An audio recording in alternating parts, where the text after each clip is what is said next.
كاستيغو حيا الملاغي حسين حلاغي لا تقصوا سعد أبزيتو زحقو الزينة بينيام جرماي لما عنتيا بلجيوم استقبل وددر بشكلتا قدام يكونوا تعاويتو انكو حقوسكم انكو حقوسنا سناي مكتتال comes on the left of picture. Biniam up the middle. Timberleer behind Biniam Girmay. Biniam coming through the middle. The approach to this final climb, that push for position, keep the sprinters at the front, give them a little bit of room to slide backward if needed. Save the legs as much as possible. The Unibet Rockets on the left-hand side with Lucas.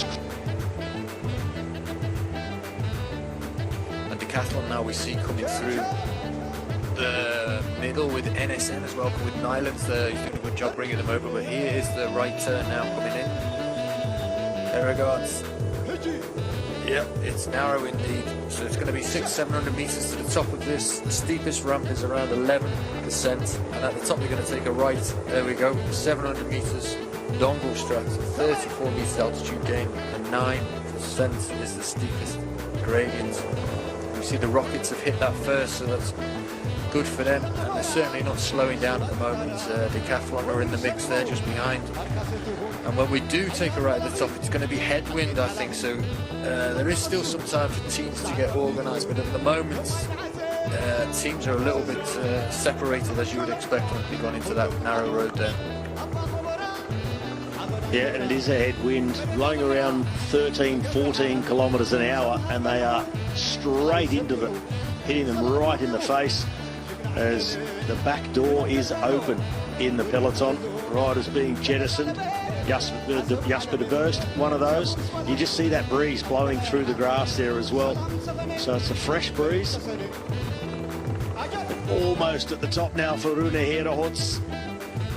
And the pace just gone out of the peloton a little bit. I thought this may, Steve, have been the opportunity for a last-ditch counter-attack to maybe try and go across and pinch the stage away from the sprinters, but it hasn't happened.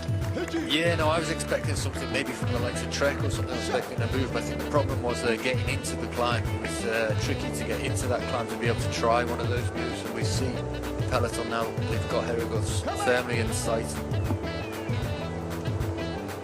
Well, we talked about, sorry Steve, we talked before about Decathlon and the amount of sort of sprint work they've done, the amount of theory work they've done on the sprints. Same can be said for the Unibet Rockets and their work with Marcel Kittel as their sprint master, and mainly focused around Dylan Groenewegen, but it's the entire team, and it becomes a way of life for them in the peloton, that they're all really adept at setting up sprints. And today for them it's for Lucas Kubiš, and they've got still two riders for Kubiš in front of him. It's Decathlon on the front, and then Coy, he has two riders in front of him.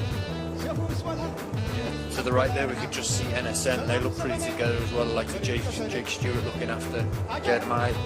It's still 12 seconds, Robbie, with just over 2k now to go. Yep, straight into a headwind though, 12 seconds, and the sprint teams now, they want to wade into this headwind, they want everybody else to do it. You'll see the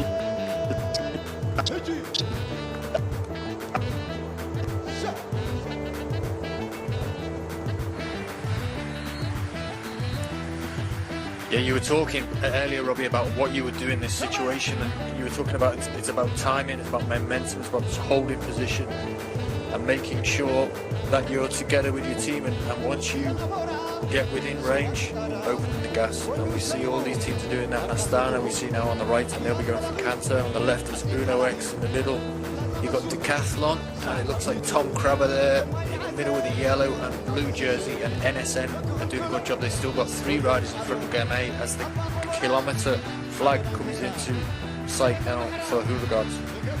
Well, there is their prey in front. Herahots just hanging in there, and he's going to get under the red kite for the final kilometre.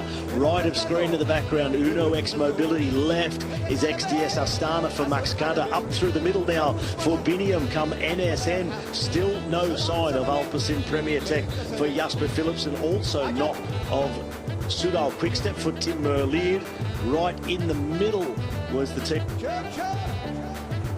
Yeah, Astana at the moment, they look really together on the right-hand side, and we still can't see Merlier, not from this shot at least anyway.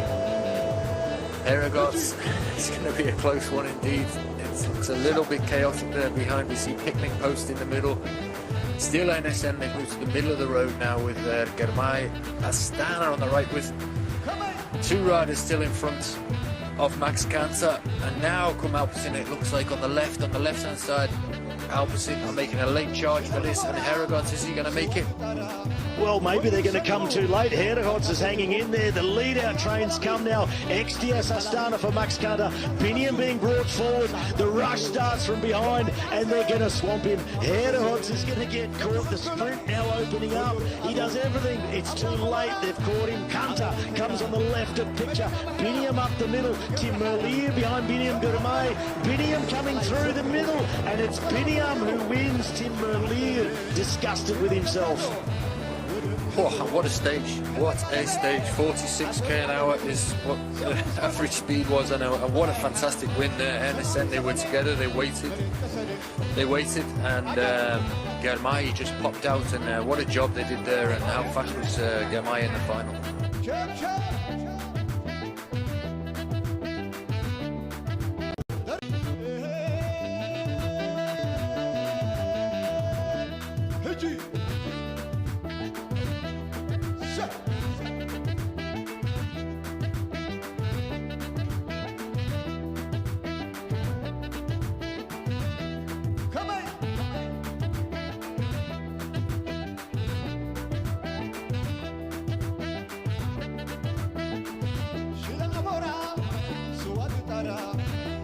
سنغو أركاسته حيان ملاغي عزيز حلاغي لا تغسو سعى أبيتو كما ينعزل نفسس فكر الكلام كلك أنو أبا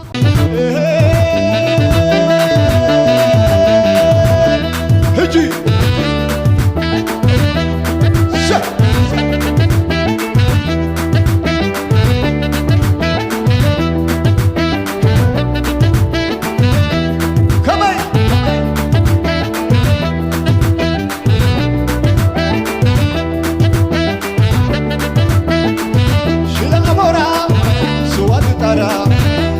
سنغو أركاسته حيان ملاغي عزيز حلاغي لا تغسو سعى أبيتو كما ينعزل نفسس فكر الكلام كلك أنو أبا خبرا حضران كيرا مريتا بحرا بقبر حارا سمهر بريقو كلا يصدقو صلاة وقيمو جقنا عللي يدن كالتازو ودب حزو كدك على بيه عزب على بيه سيفو بسمالها أمبلا يرحى سلام سفني مريد كسدي عجب